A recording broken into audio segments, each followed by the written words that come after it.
Hello everyone, my name is Ranjan Kumar. Welcome back to my YouTube channel.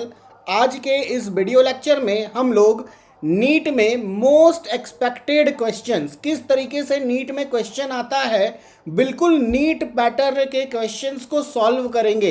And आज के इस video lecture में हम जिस चैप्टर को टारगेट किए हैं वो चैप्टर है human reproduction, reproductive health, biotechnology unit. इसके अंदर दो चैप्टर आ गया, biotechnology principle and processes and biotechnology and its application, and then human health and disease. ये चार चैप्टर है ना। वैसे तो ये 5 हो जाएगा क्योंकि बायोटेक्नोलॉजी यूनिट में 2 चैप्टर है, ठीक है।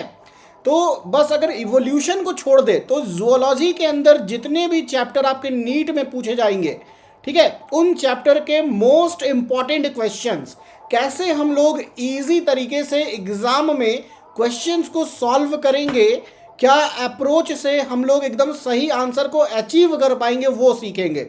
तो चलिए हम लोग सेशन को स्टार्ट करते हैं हमारे फर्स्ट क्वेश्चन से। देखिए यहाँ पे पूछा है चूज द इनकरेक्ट स्टेटमेंट। आपको बताना है कि इन चारों स्टेटमेंट में कौन सा ऐसा स्टेटमेंट है जो गलत है, ठीक है। तो देखिए क्या लिखा है, the secretions of bulbo urethral gland help in the lubrication of penis. ये बिल्कुल करेक्ट स्टेटमेंट है क्योंकि आपने पढ़ा है मेल रिप्रोडक्टिव सिस्टम में मेल एसेसरी ग्लैंड में बल्बो यूरेथ्रल ग्लैंड के बारे में। इसका सिक्रीशन पेनिस के ल्यूब्रिकेशन में हेल्प करता है। एंड ये क्या है, the Leydig cells located in the interstitial spaces secretes testicular hormones called androgens. ये भी बिल्कुल सही स्टेटमेंट है क्योंकि जो लेडिग सेल होता है ना वो इंडोक्राइन सेल है। मतलब क्या है कि वो हार्मोन से सिक्रीट करेगा, मेल सेक्स हार्मोन।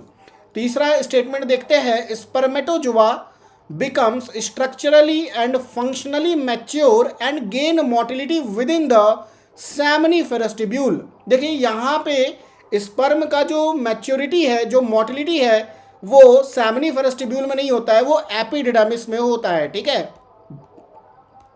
ये जो स्पर्म का मैच्योरिटी है, मोटिलिटी, वो कहाँ गेन करता है, एपिडिडर्मिस में, सेमनीफेरस ट्यूब्यूल में नहीं करता है।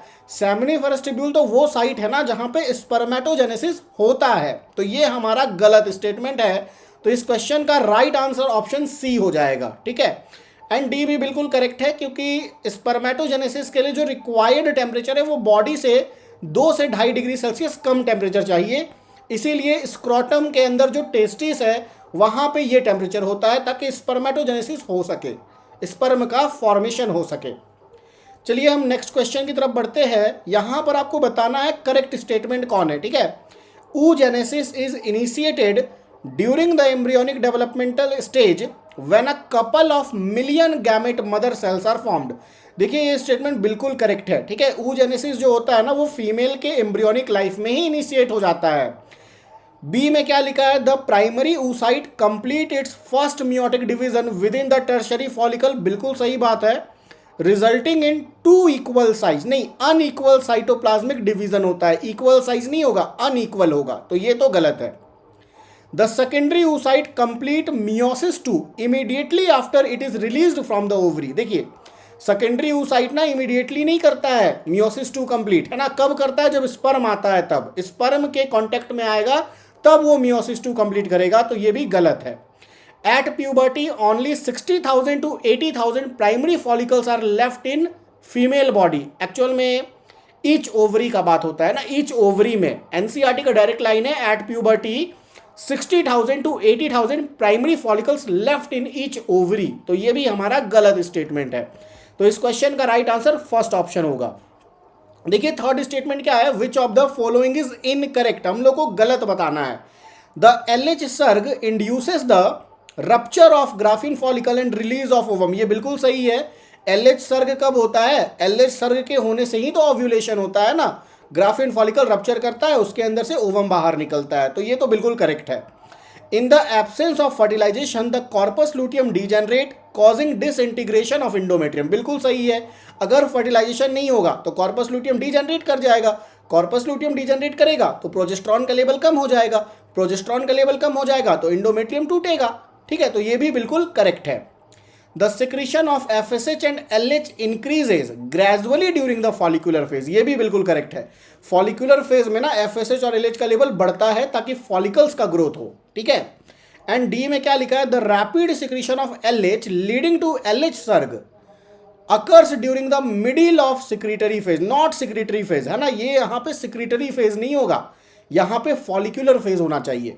The rapid secretion of LH leading to LH surge occurs during the middle of, menstrual cycle भी बोल सकते थे क्योंकि 14th डे, अगर हम 28 डे का साइकिल लेना तो 14th day middle of the day होगा, और 14th डे में ही क्या होता है, ओव्यूलेशन होता है। क्यों ओव्यूलेशन होता है, क्योंकि उस समय LH सर्ग होता है।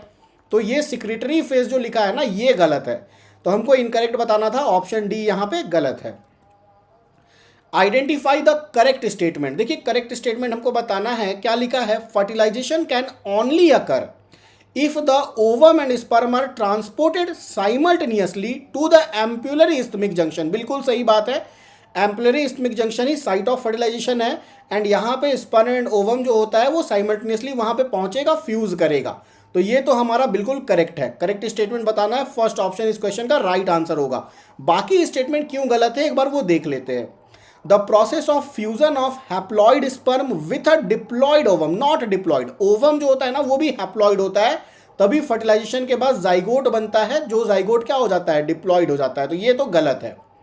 The embryo with 8 to 16 blastomere is called blastocyst, ये भी गलत है, 8 to 16 वाले को ना हम लोग मॉर्यूला कहते हैं, ठीक है, ये गलत है। The trophoblast layer of blastocyst gets attached to the myometrium, not myometrium, endometrium होगा ना, endometrium में अटैच होता है, तो उसी को हम लोग इम्प्लांटेशन बोलते हैं, तो ये भी स्टेटमेंट गलत है। Question number 5, choose the incorrect statement, हमको इनकरेक्ट बताना है कौन गलत है।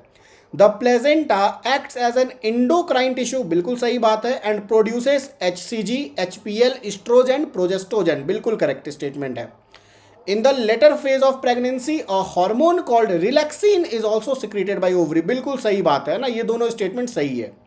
Hormone like HCG, HPL and relaxin are produced in women only during pregnancy, बिल्कुल करेक्ट स्टेटमेंट है, ये हार्मोन सिर्फ प्रेगनेंसी के दौरान रिलीज होता है फीमेल में। During pregnancy, the level of other hormones like cortisol, prolactin and thyroxine are decrease in maternal blood, not decrease, increase होता है ना, डायरेक्ट एनसीईआरटी का लाइन है कि ये सब सेवरल फोल्ड इंक्रीज होता है, डिक्रीज नहीं होता है, तो ये मेरा गलत स्टेटमेंट है। इस क्वेश्चन का राइट आंसर ऑप्शन डी होगा। क्वेश्चन नंबर 6 में क्या लिखा है, सहेली, आपको करेक्ट बताना है, ठीक है, करेक्ट स्टेटमेंट बताना है। सहेली कंटेन्स स्टेरॉइडल प्रिपरेशन, देखिए सहेली जो होता है ना, ओरल कॉन्ट्रासेप्टिव पिल्स, ये नॉन स्टेरॉइडल है, not steroidal, it is non steroidal, ठीक है, तो ये तो मेरा गलत हो गया, हमको करेक्ट बताना है, ये गलत है। Copper releasing intrauterine devices increases phagocytosis of sperm and the copper ion suppress sperm motility, बिल्कुल सही बात है। कॉपर टी जो होता है, कॉपर रिलीजिंग इंट्रायूट्राइन डिवाइसेस, उसका जो प्राइमरी काम है, उसमें जो कॉपर आयन है उसका प्राइमरी काम क्या है, स्पर्म की मोटिलिटी को कम करना।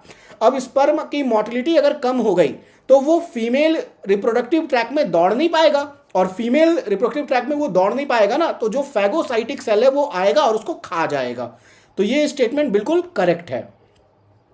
Hormone releasing intrauterine devices like lips loop, देखिए लिप्स लूप ना हार्मोन रिलीजिंग नहीं होता है, लिप्स लूप एग्जाम्पल है नॉन मेडिकेटेड इंट्रायूट्राइन डिवाइसेस का, या इनर्ट IUDs का एग्जाम्पल है ये, तो ये तो ऐसे ही रॉन्ग हो गया हमारा। This is an example of non-medicated intrauterine devices.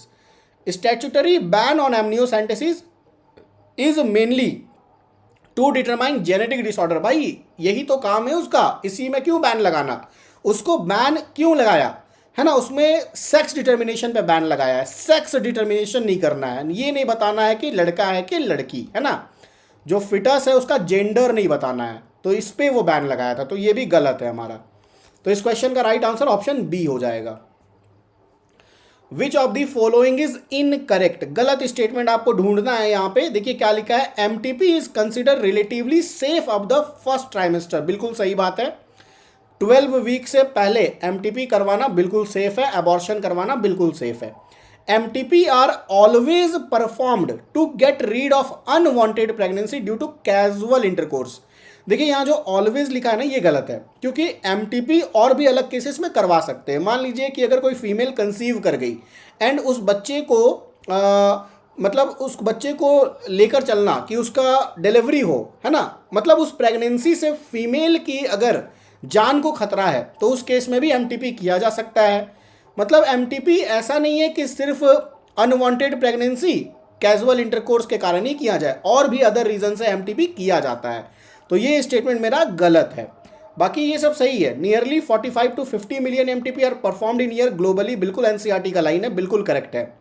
The government of India legalised MTP in 1971, बिल्कुल करेक्ट स्टेटमेंट है। ठीक है, तो ऑप्शन बी इस क्वेश्चन का राइट आंसर है।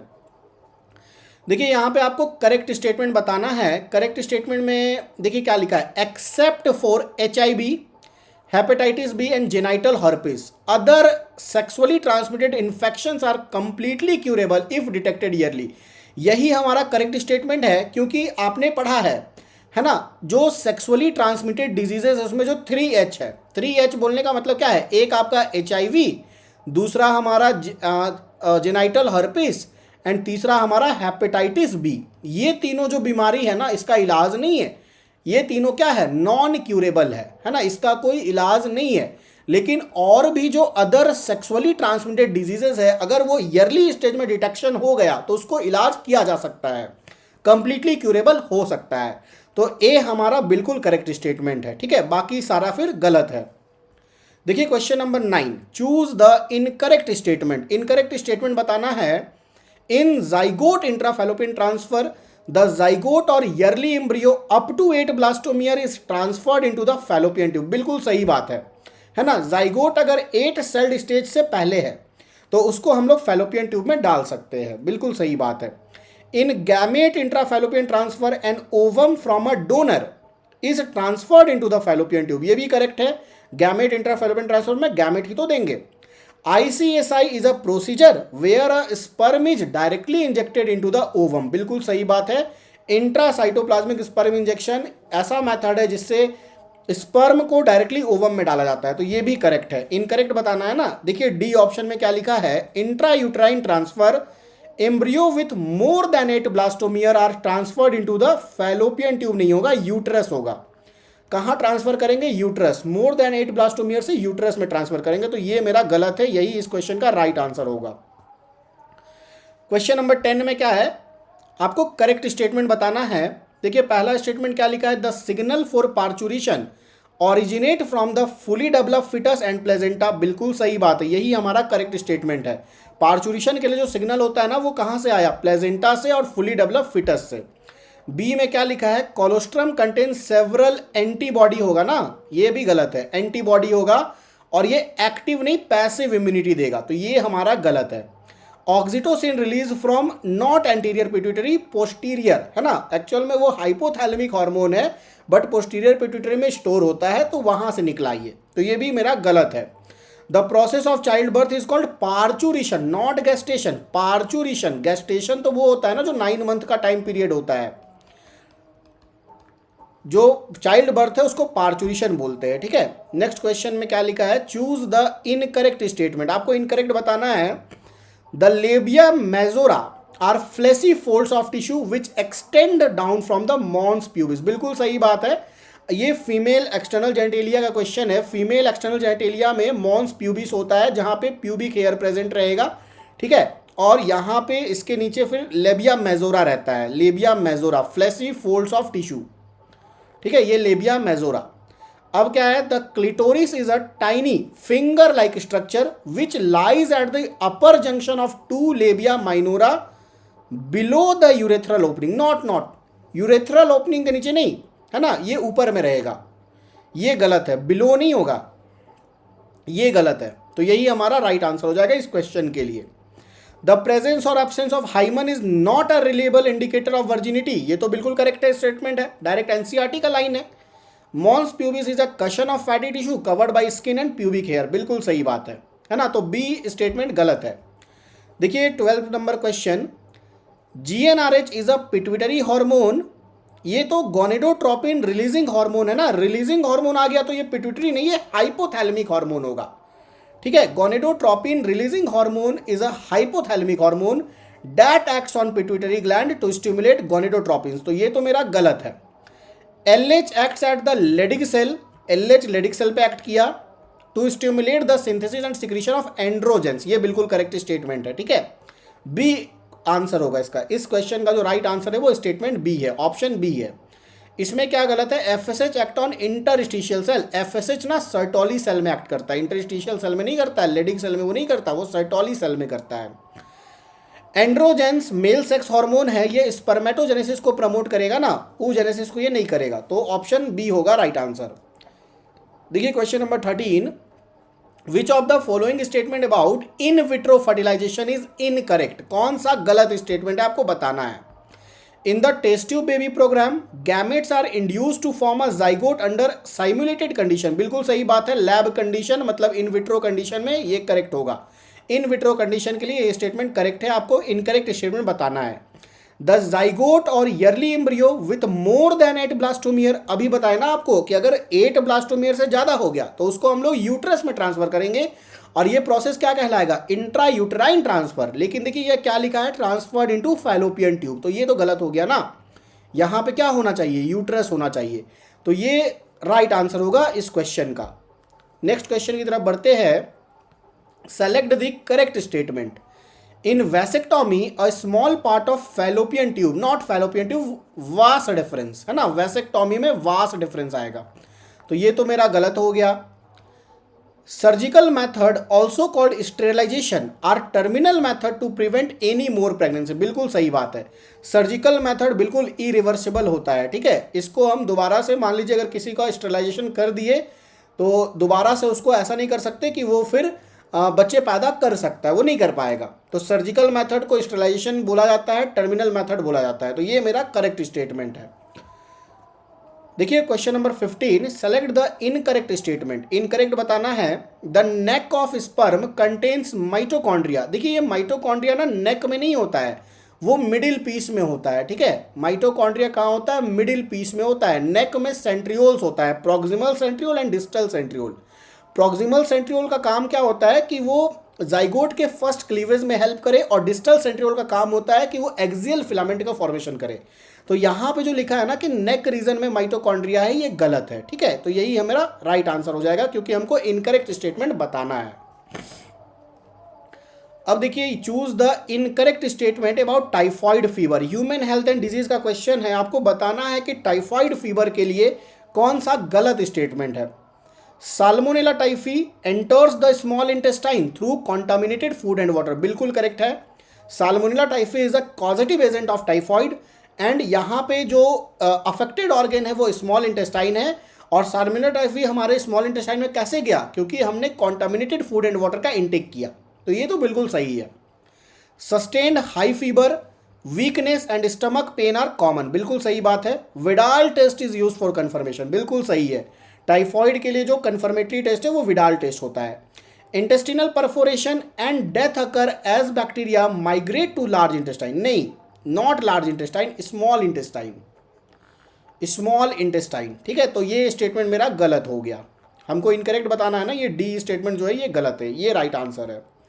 देखिए question number 17, choose the correct statement about malaria life cycle, malaria के लाइफ साइकिल के लिए हमको करेक्ट स्टेटमेंट बताना है। The infectious stage for human is the gametocyte, नहीं, स्पोरोजोइट्स होता है ना इन्फेक्शियस स्टेज, तो ये मेरा गलत हो गया, हमको करेक्ट बताना है, ये गलत है, ठीक है। Fertilisation takes place in salivary gland of mosquito, नहीं, गट में होता है, ये भी गलत है। Rupture of RBC releases haemozoin which causes chills and high fever, ये करेक्ट स्टेटमेंट है, बिल्कुल सही है। Asexual reproduction in mosquito, mosquito में सेक्सुअल रिप्रोडक्शन होता है, ठीक है, तो इस क्वेश्चन का राइट आंसर हमारा क्या हो गया, ऑप्शन नंबर सी। देखिए next question, choose the incorrect statement about immunity, human health and disease का क्वेश्चन है, अगेन हमको इनकरेक्ट बताना है। Innate immunity is a non specific and present at birth, बिल्कुल सही बात है। Acquired immunity is characterised by memory, बिल्कुल सही बात है। व्हेन और readymade antibodies are given to body it is called active, नहीं पैसिव, पैसिव इम्यूनिटी। अगर रेडीमेड एंटीबॉडी बॉडी में डाल रहे हैं ना तो वो पैसिव इम्यूनिटी होता है। एक्टिव इम्यूनिटी मतलब क्या होता है ना कि मेरा बॉडी खुद एंटीबॉडी बना रहा है। तो यही मेरा इनकरेक्ट स्टेटमेंट है। ऑप्शन नंबर सी इस क्वेश्चन का राइट आंसर हो जाएगा। क्वेश्चन नंबर 19 में क्या है, choose the correct statement about AIDS and HIV। ठीक है, HIV एड्स के लिए करेक्ट स्टेटमेंट बताना है। HIV enters T helper lymphocyte first. देखिए HIV सबसे पहले मैक्रोफेजेस में एंटर करता है। ठीक है, इसीलिए इसको HIV फैक्ट्री बोलते हैं। तो ये तो मेरा गलत हो गया, हमको करेक्ट स्टेटमेंट बताना है। पहला जो है वो गलत है। Viral RNA replicate to form DNA via DNA polymerase, नहीं, ये होगा रिवर्स ट्रांसक्रिप्टेज, है ना। यहाँ पे जो एंजाइम होता है ना वो रिवर्स ट्रांसक्रिप्टेज का यूज करता है।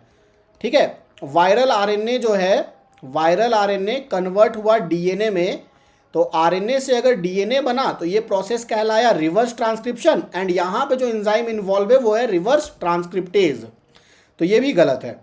ELISA is a widely use diagnostic test for AIDS, ये बिल्कुल सही है। एड्स के लिए एलाइजा का यूज किया जाता है, एंजाइम लिंक्ड इम्यूनोसॉर्वेंट एशे। तो ये मेरा करेक्ट स्टेटमेंट है। ऑप्शन सी राइट आंसर होगा इस क्वेश्चन का। देखिए question number 20, choose the incorrect statement about cancer. Cancer के लिए आपको इनकरेक्ट स्टेटमेंट बताना है। नॉर्मल सेल सोज कॉन्टैक्ट इनिबिशन, बिल्कुल सही बात है। जो नॉर्मल सेल है वो कॉन्टैक्ट इनिबिशन शो करेगा, और in a case of cancer the contact inhibition mechanism fails. Cancer case में कॉन्टैक्ट इनिबिशन मैकेनिज्म फेल हो जाता है। तो ये तो बिल्कुल करेक्ट है। Malignant tumour are a mass of neoplastic cell, बिल्कुल सही बात है। कोई भी ट्यूमर हो वो नियोप्लास्टिक होता है। Metastasis is the most feared property of benign tumour, not benign, it is a most feared properties of malignant tumour, है ना। इसका आंसर होगा मैलिग्नांट ट्यूमर। तो ये जो स्टेटमेंट है ना ये मेरा गलत स्टेटमेंट है। तो इस क्वेश्चन का राइट आंसर क्या हो जाएगा, ऑप्शन नंबर सी, क्योंकि वो इनकरेक्ट है। देखिए आगे क्या है, choose the correct statement about restriction enzyme. Biotechnology का क्वेश्चन है, रेस्ट्रिक्शन एंजाइम के लिए कौन सा स्टेटमेंट करेक्ट है। Restriction enzyme belongs to a large class of enzyme called nucleases, बिल्कुल सही बात है, बिल्कुल यही करेक्ट स्टेटमेंट है। Exonuclease remove nucleotide from specific position within the DNA, नहीं, एक्सोन्यूक्लियस जो होता है ना वो एंड से न्यूक्लियोटाइड को रिमूव करता है, एंड में वो कट लगाता है, बीच में नहीं लगाता। एक्सोन्यूक्लियस वो एंड में कट लगाएगा। Each restriction enzyme recognise a specific hexanucleotide sequence only, नहीं, है ना। ऐसा नहीं है कि जितना भी रेस्ट्रिक्शन एंजाइम है उसका जो रिकॉग्निशन साइट हो वो सिर्फ 6 न्यूक्लियोटाइड का बना हो, वो अलग भी हो सकता है। तो ये भी गलत है। They cut at the exact centre of palindromic site, ये भी जरूरी नहीं है कि वो एकदम सेंटर में ही कट करे। तो ये सब गलत है। ऑप्शन नंबर ए इस क्वेश्चन का राइट आंसर है। देखिए next question, choose the incorrect statement about gel electrophoresis. Gel electrophoresis के लिए आपको गलत स्टेटमेंट बताना है। DNA is a negative and move towards the cathode, नहीं, एनोड की तरफ जाएगा ना। अगर DNA नेगेटिव है ना, तो ये पॉजिटिव की तरफ जाएगा, और पॉजिटिव यहाँ पे एनोड होता है, ठीक है, और यहाँ पे नेगेटिव कौन होता है, कैथोड। तो कैथोड टू एनोड जाता है। तो इनकरेक्ट स्टेटमेंट पूछा है ना, यही हमारा इनकरेक्ट है, फर्स्ट वाला इनकरेक्ट है, बाकी सब सही है। Agarose is a natural polymer from seaweed, बिल्कुल सही बात है। Fragment separate by size through a sieving effect, बिल्कुल सही बात है। DNA is visualised using ethidium bromide and UV light, बिल्कुल सही बात है, फर्स्ट गलत है। Choose the correct statement about cloning vector PBR322, biotechnology का क्वेश्चन, क्लोनिंग वैक्टर PBR322 के रिगार्डिंग आपको करेक्ट स्टेटमेंट बताना है। The ROP gene codes for the actual DNA polymerase. देखिए ROP जीन जो होता है ना वो कोड करता है ऐसे प्रोटीन को जो रेप्लिकेशन में हेल्प करे, है ना। ROP मतलब रेप्लिकेशन ऑफ प्लाज्मिड, मतलब ROP जीन ऐसा प्रोटीन बनाएगा जो उस प्लाज्मिड के रेप्लिकेशन में हेल्प करे। तो ये तो मेरा गलत हो गया। द ओराई स्टार्ट्स रेप्लिकेशन, बिल्कुल सही बात है। ओराई जो होता है ना ऑरिजिन ऑफ रेप्लिकेशन, वहीं से रेप्लिकेशन स्टार्ट होता है एंड ये कॉपी नंबर को कंट्रोल करता है। तो ये तो मेरा करेक्ट स्टेटमेंट, यही आंसर हो जाएगा। Insertion at PST1 site of ampicillin, है ना, जैसे ये PBR322 है, यहाँ पे मान लीजिए टेट्रासाइक्लिन रेसिस्टेंस जीन है और यहाँ पे एम्पीसिलिन रेसिस्टेंस जीन है। अगर हम लोग ना बोला ना वहाँ PST1 साइट में हम लोगों ने क्या किया, इंसर्ट कर दिया, फॉरेन DNA को डाल दिया। तो फॉरेन DNA को अगर हम लोगों ने एम्पिसिलिन वाले साइट में डाला है तो एम्पिसिलिन रेसिस्टेंट जीन इनएक्टिव हो जाएगा। लेकिन यहाँ क्या लिखा है, टेट्रासाइक्लिन सेंसिटिविटी बता दिया। तो ये तो गलत हो गया ना, क्योंकि वो एम्पिसिलिन सेंसिटिव हो जाएगा, ये गलत स्टेटमेंट है, ठीक है। Transformation is the process of putting DNA into eukaryotes, नहीं, ट्रांसफॉर्मेशन का मतलब होता है ना कि आपने जो रिकॉम्बिनेंट डीएनए बनाया ना उसको आपने होस्ट के अंदर डाला, होस्ट यानी कि बैक्टीरिया यानी कि ई कोलाई, ठीक है। तो यूकैरियोट्स नहीं होगा, प्रोकैरियोट्स होगा, तो ये भी मेरा गलत है। तो इस क्वेश्चन का right answer option B. Choose the incorrect statement about PCR, polymerase chain reaction के लिए आपको इनकरेक्ट स्टेटमेंट बताना है। Taq polymerase is from Thermus aquaticus, बिल्कुल सही बात है, ये सही है। Steps are denaturation, annealing and extension, बिल्कुल सही बात है। पीसीआर का 3 स्टेप होता है, पहला डीनेचुरेशन, दूसरा एनिलिंग एंड तीसरा extension. Tech polymerase is active during high temperature denaturation, बिल्कुल सही बात है। डीनेचुरेशन का जो टेम्परेचर होता है ना वो 95 डिग्री सेल्सियस होता है, high temperature. Primers are small chemically synthesise double standard oligonucleotide, नहीं डबल स्टैंडर्ड नहीं, सिंगल स्टैंडर्ड ना। प्राइमर जो होता है ना वो सिंगल स्टैंडर्ड होता है, डबल स्टैंडर्ड नहीं होता है, तो ये मेरा इनकरेक्ट स्टेटमेंट है। देखिए question number 25, choose the correct statement about bio reactors. Bio reactors आपने पढ़ा है 2 टाइप का, एक क्या है सिंपल स्टीयर्ड बायो रिएक्टर, एक स्पार्ज स्टीयर्ड बायो रिएक्टर। तो उसके रिगार्डिंग करेक्ट स्टेटमेंट आपको बताना है। The stirrer facilitate even mixing and oxygen availability, यही सही है, ये बिल्कुल सही है ना। जो स्टीरियर होता है ना उसको यही काम होता है कि वो मिक्सिंग करे ऑक्सीजन का, है ना। जो भी आप वहाँ पे बायो रिएक्टर के अंदर जो भी मेरा कंटेंट है, जो भी न्यूट्रिएंट है, उसका एक यूनिफॉर्म मिक्सिंग करे। Bio reactors are for small volume culture, नहीं लार्ज वॉल्यूम कल्चर, ये गलत है। Non stirred type is most, stirred type is most commonly use, NCERT का डायरेक्ट लाइन है। They do not provide control over temperature and pH, नहीं temperature, वहाँ पे temperature control system, pH control system दोनों होता है, तो ये भी गलत है। तो इस क्वेश्चन का राइट आंसर ए होगा। Choose the incorrect statement about down stream processing. Down stream processing होता है ना जहाँ पे क्या, जब मेरा डिजायर्ड प्रोडक्ट बन गया तो उसका क्या करना है, सेपरेशन करना है, प्यूरिफिकेशन करना है। सेपरेशन हो गया, उसका प्यूरिफिकेशन हो गया, उसका प्रिजर्वेशन हो गया, उसका मार्केटिंग हो गया, ट्रायल एंड मार्केटिंग। तो ये जो सारा स्टेप है ना इसको डाउन स्ट्रीम प्रोसेसिंग बोलते हैं, ठीक है। It include separation and purification, बिल्कुल सही बात है। The product is formulated with preservative, बिल्कुल सही बात है। Separation, purification, preservation. Down stream processing is the same for every product, नहीं, ये प्रोडक्ट टू प्रोडक्ट वेरी करेगा ना, ऐसा थोड़ी ना कि सारे प्रोडक्ट के लिए एक ही स्टेप फॉलो हो, वो वेरी करेगा। तो ये इनकरेक्ट स्टेटमेंट है, ठीक है। Choose the correct statement about BT cotton. BT cotton के लिए करेक्ट स्टेटमेंट बताना है। BT toxin is active inside the bacterium, नहीं, बीटी टॉक्सिन जो होता है ना वो कहाँ एक्टिव होगा, वो इंसेक्ट्स के गट में एक्टिव होगा ना, बैक्टीरियम में एक्टिव नहीं होगा। Protoxin becomes active in acidic pH, not acidic, alkaline pH, alkaline, ये भी गलत है। Activated toxin binds to a mid gut epithelial cell and create pores, ये बिल्कुल सही है, लाइसिस कर देता है ना, वहां पे पोर्स क्रिएट किया, लाइसिस हो गया मिड गट का, तो इंसेक्ट फिर मर जाता है, तो ये सी ऑप्शन करेक्ट होगा। Choose the incorrect statement about RNA interference. RNA interference के लिए इनकरेक्ट बताना है। RNA interference takes place in all prokaryotic, नहीं यूकैरियोटिक ना, डायरेक्ट एनसीईआरटी में लिखा है eukaryotic organism as a defence, तो यही मेरा गलत है, ये इनकरेक्ट है, बाकी सारा करेक्ट है। Question number 29, choose the correct statement about insulin production. Mammalian pro insulin contains an extra stretch called C peptide, बिल्कुल सही बात है। जो प्रो इंसुलिन होता है ना उसमें एक्स्ट्रा सी पेप्टाइड होता है, और जब वो मैच्योर हो जाता है तो सी पेप्टाइड रिमूव हो जाता है, तो ये तो बिल्कुल करेक्ट है। बी में क्या लिखा है, the challenges was getting insulin assembled with the C peptide, नहीं, सी पेप्टाइड को रिमूव करना है ना, ये नहीं है challenge. Eli Lilly prepared DNA sequence, नहीं, वो तो इंसुलिन बनाया था ना, इंसुलिन बनाया था, ये भी गलत है। Chain A and B are linked by disulphide bond, not ionic bond, disulphide है ना, डाइसल्फाइड ब्रिजेस बोलते हैं, तो ये भी गलत है। Next question, choose the incorrect statement about gene therapy. Gene therapy के रिगार्डिंग इनकरेक्ट स्टेटमेंट क्या है। First clinical gene therapy was in 1990 for ADA deficiency, बिल्कुल सही है। ADA is caused by gene deletion, बिल्कुल सही है। Bone marrow transplant is a permanent cure for ADA at any stage, देखिए अगर हम लोग एम्ब्रियोनिक स्टेज में करेंगे ना तब वो परमानेंट क्योर होगा, एनी स्टेज नहीं होगा, एम्ब्रियोनिक स्टेज होगा, तो ये मेरा इनकरेक्ट स्टेटमेंट है, यही इस क्वेश्चन का राइट आंसर होगा। Question number 31, choose the correct statement about molecular diagnosis. Pathogens are usually suspected only after symptoms appear. बिल्कुल सही लग रहा है, देखते हैं आगे।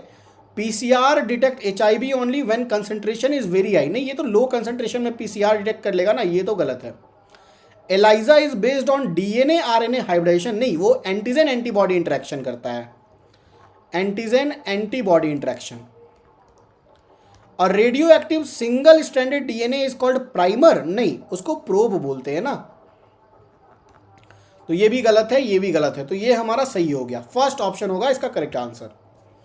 Choose the incorrect statement about transgenic animal, they are use to study gene regulation. बिल्कुल सही है। Rosie cow produce human protein enriched milk. बिल्कुल सही है। Transgenic mice test vaccine safety. बिल्कुल सही है। Rosie milk contained human beta globulin. नहीं, रोजी जो थी ना, जो काउ थी ट्रांसजेनिक काउ, वो क्या बनाती थी? अल्फा लैक्ट एल्ब्यूमिन बनाती थी, अल्फा लैक्ट एल्ब्यूमिन, है ना, तो ये गलत है, यही आंसर हो जाएगा। D is a incorrect statement. Choose the correct statement about ethical issues.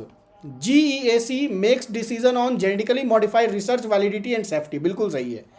ये जो जीईएसी है ना, जेनेटिकली इंजीनियरिंग अप्रूवल कमिटी, यही डिसीजन लेता है genetically modified research validity and safety के लिए, तो ये सही है। There are 2 lakh variety of basmati in India. नहीं, गलत है। Biopiracy is authorized use of bio. नहीं, ये तो इलीगल रिसोर्स का यूज कर रहा है ना वो, ये गलत है। An American company got basmati patent for Indian patent. नहीं नहीं, ये तो गलत है ना, वो इंडियन पेटेंट ऑफिस से क्यों लेगा, ये भी गलत है। Choose the incorrect statement about allergy auto immunity. Allergy is an exaggerated immune response to environmental antigen. ये तो बिल्कुल सही है। Antibody produce are IgE type. बिल्कुल सही है। एलर्जी के केस में आईजीई टाइप एंटीबॉडी बनता है। Allergy is due to histamine and adrenaline. नहीं, एड्रेनलिन नहीं होगा, मास्ट सेल से हिस्टामाइन रिलीज हुआ ना, एड्रेनलिन, ये गलत है, तो ये इनकरेक्ट स्टेटमेंट है हमारा, ठीक है। Rheumatoid arthritis is an auto immune disease. ये तो बिल्कुल सही है, तो incorrect statement option number C है। चलिए, क्वेश्चन हम लोगों ने बहुत सारे चैप्टर से किया।